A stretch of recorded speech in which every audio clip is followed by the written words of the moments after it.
advice you would give to people who are looking to succeed in business? Well, by far the best investment you can make is in yourself. I mean, for example, communication skills. I tell the students that come that they're going to graduate schools and business, and they're learning all these complicated formulas and all that. If they just learn to communicate better, and both in writing and in person, they increase their value at least 50%. I'll tell you what changed my own life on investing. I started investing when I was 11. I first started reading about it. I believe in reading everything in sight, and I first started reading about it when I was probably 6 or 7 years old. But for about 8 years, I wandered around with technical analysis and doing all kinds of things, and then I read a book called The Intelligent Investor. I did that when I was 19 down at the University of Nebraska. And I would say that if you absorb the lessons of The Intelligent Investor, mainly I wrote a foreword and I recommended particularly chapters 8 and 20, that you will not behave like a lemming, and you may do very well compared to the lemmings. There's 3 big lessons in there which relate to your attitude toward stocks generally, which is that you think of them as parts of a business, and your attitude toward the market, which is that you use it to serve you and not to instruct you, and then the idea of a margin of safety, of always leaving some extra room in things. If you were starting out again today, what would you do to replicate your success? I would start going right through companies, and I probably would focus on smaller companies because I would be working with smaller sums, and there's more chance that something is overlooked in that arena. But that's the only way to do it. I mean, you have to buy businesses, or little pieces of businesses called stocks, and you have to buy them at attractive prices, and you have to buy into good businesses. And that advice will be the same 100 years from now in terms of investing. That's what it's all about. And you can't expect anybody else to do it for you. People will not tell you about wonderful little investments. It's not the way the investment business is set up. You know, you've got to learn what you know and what you don't know, and within the arena of what you know, you have to pursue it very vigorously and act on it when you find it. And you can't look around for people to agree with you. You can't look around for people to even know what you're talking about. You have to think for yourself. And if you do, you'll find things. High school, I really only had 2 things on my mind: girls and cars. and I wasn't doing very well with girls, so we'll talk about cars. I'm going to let each one of you pick out the car of your choice. Pick it out, any color, you name it. It'll be tied up with a bow, and it'll be at your house tomorrow. What's the catch? And the catch is that it's the only car you're going to get in your lifetime. Now, what are you going to do knowing that that's the only car you're ever going to have and you love that car? You're going to take care of it like you cannot believe. Now, what I'd like to suggest is you're not going to get only one car in your lifetime, but you're going to get one body and one mind, and that's all you're going to get. And that body and mind feels terrific now, but it has to last you a lifetime.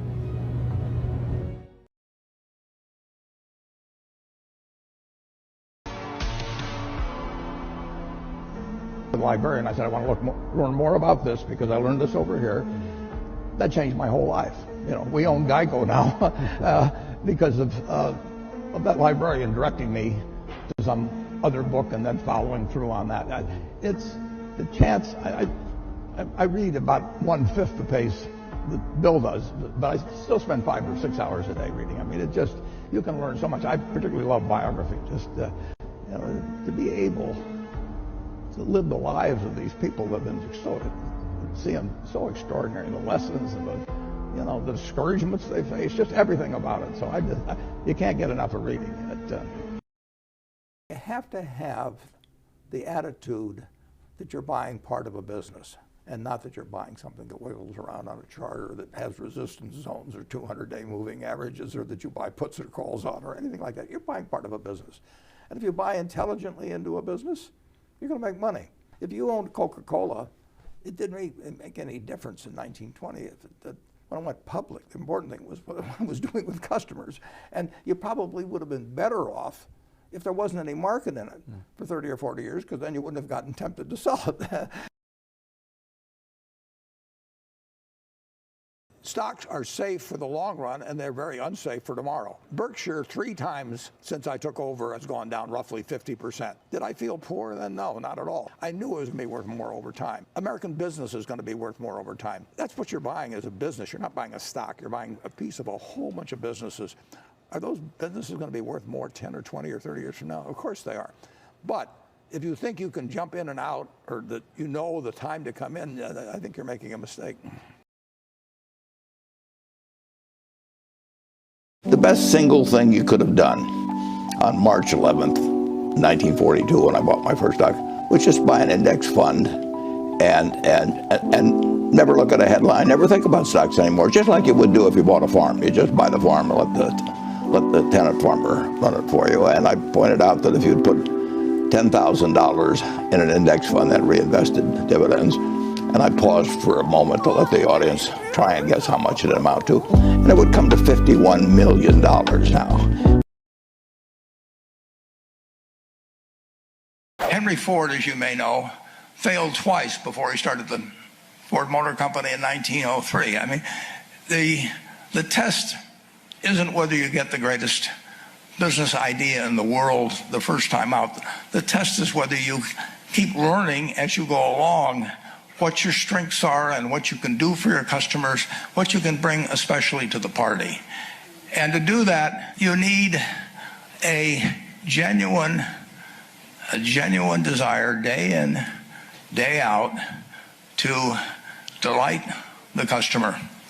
I've never seen a business, and I've seen a lot of businesses, but I've never seen one that delights the customer that doesn't succeed. I mean, what you want is that customer the next day when they think, do I want to rent a car or do I want to buy some furniture?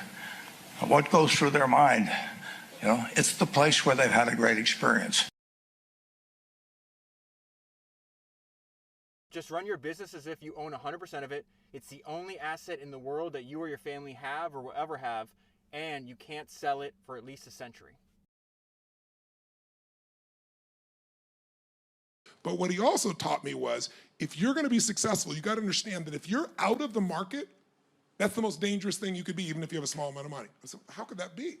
Because if you miss the 10 best trading days of the last 20 years, instead of having an 8.2% return, which means you double your money every 9 years, which is what most people did if they're in the index, the S&P 500, I'm talking in shorthand. But if you just miss the 10 top trading days in 20 years, your return's 4.5% cut in half. If you miss the top 20 days, you make 2%, you might as well have a bond. If you miss the top 30 days, because you think you're trying to time the market, you think it's not a good time, then you lose money.